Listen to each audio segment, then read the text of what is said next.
ಈ ವಿಡಿಯೋದಲ್ಲಿ ಒಂದು ಹೆಲ್ದಿಯಾಗಿರುವಂತಹ ಒಂದು ಸ್ವೀಟ್ ರೆಸಿಪಿಯನ್ನು ಮಾಡಿ ತೋರಿಸ್ತಾ ಇದ್ದೀನಿ. ಹಿಮೋಗ್ಲೋಬಿನ್ ಕಡಿಮೆ ಆದಾಗ ತುಂಬಾ ಸುಸ್ತು ಅಥವಾ ದಣಿವು ಫೀಲ್ ಮಾಡ್ತಾ ಇದ್ದರೆ ಈ ಸಿಹಿಯನ್ನು ಒಂದ್ಸಲ ತಿಂದು ನೋಡಿ. ಮಕ್ಕಳಿಗೂ ದೊಡ್ಡವ್ರಿಗೂ ಯಾರು ಬೇಕಾದರೂ ಇದನ್ನು ಮಾಡಿಕೊಡ್ಬೋದು. ಕೇವಲ 4 ಸಾಮಗ್ರಿಯಲ್ಲಿ 10 ನಿಮಿಷದಲ್ಲೆಲ್ಲ ಇದನ್ನು ಮಾಡಿಕೊಡ್ಬೋದು.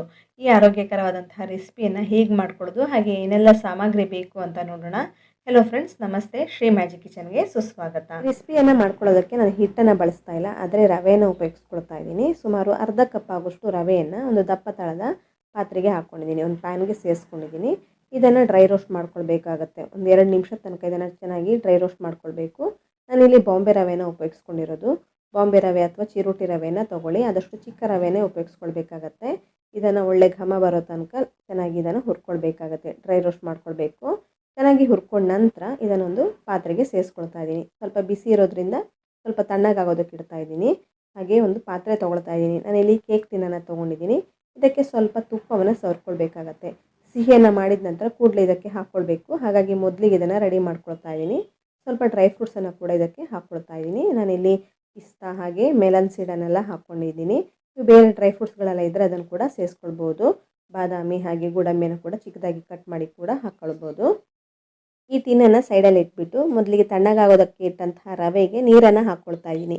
ರವೆ ಚೆನ್ನಾಗಿ ಹೀರ್ಕೊಳ್ಳೋಷ್ಟು ನೀರನ್ನು ಹಾಕ್ಕೊಂಡ್ರೆ ಸಾಕಾಗುತ್ತೆ. ಜಾಸ್ತಿ ನೀರನ್ನು ಹಾಕ್ಕೊಳ್ಳೋದಕ್ಕೆ ಹೋಗಬೇಡಿ. ಕಮ್ಮಿ ಅನಿಸಿದ್ರೆ ಇನ್ನೊಂದು ಸ್ವಲ್ಪ ನೀರನ್ನು ಸೇರಿಸ್ಕೊಳ್ಬೋದು. ನೋಡಿ, ಈ ರೀತಿ ಸ್ವಲ್ಪ ನೀರನ್ನು ಹಾಕ್ಬಿಟ್ಟು ಇನ್ನೊಂದು ಸ್ವಲ್ಪ ನೀರನ್ನು ಹಾಕ್ಕೊಂಡಿದ್ದೀನಿ. ಕಮ್ಮಿ ಅನಿಸ್ತು ನೋಡಿ. ರವೆ ನೀರನ್ನು ಚೆನ್ನಾಗಿ ಹೀರ್ಕೊಂಡಿದೆ, ಸಾಫ್ಟ್ ಆಗಿದೆ ರವೆ ಅನ್ನೋದು. ಇದನ್ನೀಗ ಮಿಕ್ಸಿ ಜಾರ್ಗೆ ಹಾಕ್ಕೊಳ್ತಾ ಇದ್ದೀನಿ. ಅದಕ್ಕೆ ಗ್ರೈಂಡ್ ಮಾಡ್ಕೊಳ್ಳೋದಕ್ಕೆ ಇನ್ನೊಂದು ಸ್ವಲ್ಪ ನೀರನ್ನು ಸೇರಿಸ್ಕೊಂಡು ಇದನ್ನು ಚೆನ್ನಾಗಿ ನುಣ್ಣಗೆ ಗ್ರೈಂಡ್ ಮಾಡ್ಕೊಳ್ಬೇಕಾಗತ್ತೆ. ನೋಡಿ, ಈ ರೀತಿ ಒಂದು ಪೇಸ್ಟನ್ನು ರೆಡಿ ಮಾಡ್ಕೊಳ್ತಾ ಇದ್ದೀನಿ. ಕಾಣಿಸ್ತಿರ್ಬೋದು. ಈ ರೀತಿ ಒಂದು ಪೇಸ್ಟನ್ನು ರೆಡಿ ಮಾಡಿಕೊಂಡು ಒಂದು ಪಾತ್ರೆಗೆ ಸೇರಿಸ್ಕೊಂಡಿದ್ದೀನಿ. ಹಾಗೆ ಇಲ್ಲಿ ನಾನು ಒಂದು ಬೀಟ್ರೂಟನ್ನು ತೊಗೊಳ್ತಾ ಇದ್ದೀನಿ. ಒಂದು ಮೀಡಿಯಮ್ ಗಾತ್ರದ ಬೀಟ್ರೂಟನ್ನು ವಾಶ್ ಮಾಡಿಬಿಟ್ಟು ಅದರ ಸಿಪ್ಪೆ ಎಲ್ಲ ತೆಗೆದು ನೋಡಿ, ಈ ರೀತಿ ಚಿಕ್ಕದಾಗಿ ಕಟ್ ಮಾಡ್ಕೊಳ್ಬೇಕಾಗತ್ತೆ. ಇದನ್ನು ಚೆನ್ನಾಗಿ ಗ್ರೈಂಡ್ ಮಾಡ್ಕೊಳ್ಬೇಕು, ಹಾಗಾಗಿ ಚಿಕ್ಕದಾಗಿ ಕಟ್ ಮಾಡ್ಕೊಳ್ಬೇಕು. ಇದನ್ನು ಮಿಕ್ಸಿ ಜಾರ್ಗೆ ಹಾಕ್ಕೊಳ್ತಾ ಇದ್ದೀನಿ. ಸುಮಾರು 1.5 ಕಪ್ ಆಗೋಷ್ಟು ಬೀಟ್ರೂಟನ್ನು ತೊಗೊಂಡಿದ್ದೀನಿ. ನೋಡಿ, ಈ ರೀತಿ ಇದಕ್ಕೆ ನೀರನ್ನು ಸೇರಿಸ್ಕೊಳ್ಬೇಕಾಗತ್ತೆ. ಗ್ರೈಂಡ್ ಮಾಡ್ಕೊಳ್ಳೋದಕ್ಕೆ ಎಷ್ಟು ನೀರು ಬೇಕಾಗುತ್ತೋ ಅಷ್ಟು ತೊಗೊಳ್ಳಿ. ಸುಮಾರು 1 ಕಪ್ ಆಗೋಷ್ಟು ನೀರು ಬೇಕೇ ಬೇಕು ಗ್ರೈಂಡ್ ಮಾಡ್ಕೊಳ್ಳೋದಕ್ಕೆ. ಈ ರೀತಿ ಗ್ರೈಂಡ್ ಮಾಡ್ಕೊಂಡ ನಂತರ ಇದರಲ್ಲಿರುವಂತಹ ಪ್ಯೂರಿಯನ್ನು ತೊಗೊಳ್ಬೇಕಾಗತ್ತೆ. ನೀರಿನ ಅಂಶವನ್ನು ತೆಗಿಬೇಕಾಗತ್ತೆ ಬೀಟ್ರೂಟದ್ದು. ಬೀಟ್ರೂಟ್ ಪ್ಯೂರಿಯನ್ನು ತೆಗೆಯೋದಕ್ಕೆ ನೀವು ಕಾಟನ್ ಬಟ್ಟೆನ ಉಪಯೋಗಿಸ್ಕೊಳ್ಬೋದು ಅಥವಾ ಈ ರೀತಿ ಸ್ಟ್ರೈನರನ್ನು ಉಪಯೋಗಿಸ್ಕೊಂಡು ತಗೊಳ್ಬೋದು. ನೋಡಿ, ಈ ರೀತಿ ಸ್ಪೂನಿನ ಸಹಾಯದಿಂದ ಪ್ರೆಸ್ ಮಾಡ್ಕೊಳ್ಬೋದು ಅಥವಾ ಕೈಯಲ್ಲಿ ಕೂಡ ಪ್ರೆಸ್ ಮಾಡಿಕೊಂಡು ಕೂಡ ತುಂಬ ಚೆನ್ನಾಗಿ ಬರುತ್ತೆ.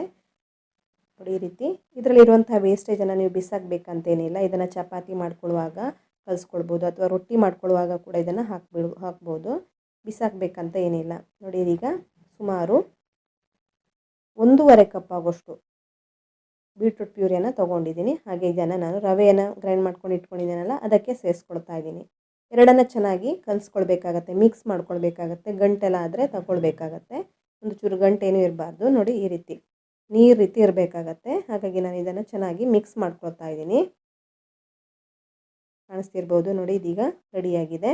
ನಾನಿಲ್ಲಿ ರವೆನ ಬಳಸಿದ್ದೀನಿ. ನೀವು ರವೆ ಬದಲಿಗೆ ಕಾರ್ನ್ಫ್ಲೋರನ್ನು ಕೂಡ ಬಳಸ್ಕೊಳ್ಬೋದು. ನಾನಿಲ್ಲಿ ಹಿಟ್ಟನ್ನು ಬಳಸೇ ಮಾಡಿ ತೋರಿಸ್ತಾ ಇದ್ದೀನಿ. ಕಾರ್ನ್ಫ್ಲೋರನ್ನು ಕೂಡ ಬಳಸ್ಕೊಳ್ಬೋದು. ಇದನ್ನು ಈಗ ಸೈಡಲ್ಲಿ ಇಟ್ಬಿಟ್ಟು ಈಗ ಬೆಲ್ಲವನ್ನು ತೊಗೊಳ್ತಾ ಇದ್ದೀನಿ. ನಾನಿಲ್ಲಿ 1 ಕಪ್ಪು ಬೆಲ್ಲವನ್ನು ಉಪಯೋಗಿಸ್ಕೊಳ್ತಾ ಇದ್ದೀನಿ. ಇದಕ್ಕೆ 1/4 ಕಪ್ ಆಗೋಷ್ಟು ನೀರನ್ನು ಹಾಕಿಬಿಟ್ಟು ಬೆಲ್ಲದ ನೀರನ್ನು ರೆಡಿ ಮಾಡ್ಕೊಳ್ತಾ ಇದ್ದೀನಿ. ಇದರಲ್ಲಿ ಸ್ವಲ್ಪ ಕಸ ಕಡ್ಡಿಲ್ಲ ಇರೋದ್ರಿಂದ ಬೆಲ್ಲವನ್ನು ಸ್ವಲ್ಪ ಕರಗಿಸ್ಕೊಂಡು ಇಂಪ್ಯೂರಿಟೀಸ್ನೆಲ್ಲ ತಗೊಳ್ಬೇಕಾಗತ್ತೆ. ಹಾಗಾಗಿ ಬೆಲ್ಲವನ್ನು ಕರಗಿಸ್ಕೊಳ್ತಾ ಇರೋದು. ಬೀಟ್ರೂಟ್ ಸ್ವಲ್ಪ ಸಿಹಿ ಇರೋದ್ರಿಂದ ನಾನಿಲ್ಲಿ 1 ಕಪ್ ಆಗೋಷ್ಟು ಬೆಲ್ಲವನ್ನು ಬಳಸಿದ್ದೀನಿ. ನೀವು ಸಿಹಿ ಜಾಸ್ತಿ ಇನ್ನೂ ಬೇಕನ್ಸಿದ್ರೆ ಇನ್ನೊಂದು 1/4 ಕಪ್ ಬೆಲ್ಲ ಕೂಡ ಸೇರಿಸ್ಕೊಳ್ಬೋದು. ಬೆಲ್ಲದ ನೀರು ಕೂಡ ರೆಡಿಯಾಗಿದೆ. ಈಗ ರೆಡಿ ಮಾಡ್ಕೊಂಡಂಥ ಈ ಪ್ಯೂರಿಯನ್ನು ಒಂದು ಪಾತ್ರೆಗೆ ಹಾಕ್ಕೊಳ್ತಾ ಇದ್ದೀನಿ. ದಪ್ಪ ತಳದ ಪಾತ್ರೆಗೆ ಇದನ್ನು ಸೇರಿಸ್ಕೊಳ್ಳಿ. ಹಾಗೆ ರೆಡಿ ಮಾಡ್ಕೊಂಡಂಥ ಬೆಲ್ಲದ ನೀರನ್ನು ಕೂಡ ಇದಕ್ಕೆ ಸೇರಿಸ್ಕೊಳ್ತಾ ಇದ್ದೀನಿ. ನೋಡಿ, ಇದರಲ್ಲೆಲ್ಲ ಕಸ ಕಡ್ಡಿ ಇಂಪ್ಯೂರಿಟೀಸ್ ಎಲ್ಲ ಇದೆ, ಹಾಗಾಗಿ ಫಿಲ್ಟರ್ ಮಾಡಿಕೊಂಡು ಹಾಕ್ಕೊಳ್ತಾ ಇದ್ದೀನಿ. ಇದನ್ನು ಈಗ ಚೆನ್ನಾಗಿ ಬಿಸಿ ಮಾಡ್ಕೊಳ್ಬೇಕಾಗತ್ತೆ. ಗ್ಯಾಸ್ ಫ್ಲೇಮನ್ನು ಮೀಡಿಯಮ್ ಫ್ಲೇಮಲ್ಲೇ ಇಟ್ಕೊಂಡು ಇದನ್ನು ಚೆನ್ನಾಗಿ ಮಿಕ್ಸ್ ಮಾಡ್ಕೊಳ್ತಾ ಬರಬೇಕು. ಫ್ರೆಂಡ್ಸ್, ನಾನು ಮಾಡುವಂಥ ರೆಸಿಪಿಗಳನ್ನೆಲ್ಲ ಒಂದ್ಸಲ ಟ್ರೈ ಮಾಡಿ ನೋಡಿ, ತುಂಬ ಚೆನ್ನಾಗಿ ಬರುತ್ತೆ. ಆರೋಗ್ಯಕ್ಕೆ ಕೂಡ ಬಹಳನೇ ಒಳ್ಳೆಯದು.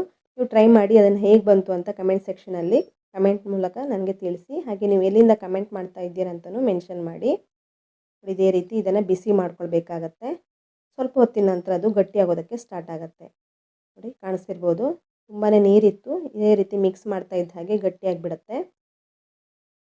ಕೂಡಲೇ ಗಟ್ಟಿಯಾಗುತ್ತೆ, ಹೆಚ್ಚಿನ ಸಮಯ ತೊಗೊಳ್ಳಲ್ಲ ಇದು ಗಟ್ಟಿಯಾಗೋದಕ್ಕೆ. ಇದನ್ನು ಮಾಡ್ಕೊಳ್ಳೋದಕ್ಕೆ ಒಂದು 10ರಿಂದ 15 ನಿಮಿಷ ಸಾಕಾಗತ್ತೆ.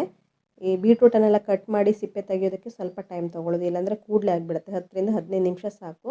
ಫ್ಲೇವರ್ಗೆ ಬೇಕಾದರೆ ಒಂದು ಸ್ವಲ್ಪ ಕಾರ್ಡಮಮ್ ಪೌಡ್ರನ್ನು ಸೇರಿಸ್ಕೊಂಡಿದ್ದೀನಿ, ಅಂದರೆ ಏಲಕ್ಕಿ ಪೌಡ್ರನ್ನ ಸೇರಿಸ್ಕೊಂಡಿದ್ದೀನಿ. ಇದಕ್ಕೀಗ ತುಪ್ಪವನ್ನು ಹಾಕ್ಕೊಳ್ತಾ ಇದ್ದೀನಿ. ತುಂಬ ಚೆನ್ನಾಗಿ ಬರುತ್ತೆ ತುಪ್ಪವನ್ನು ಹಾಕ್ಕೊಳ್ಳೋದ್ರಿಂದ, ಒಳ್ಳೆ ಶೈನಿಂಗ್ ಬರುತ್ತೆ ಸ್ವೀಟ್ಗೆ.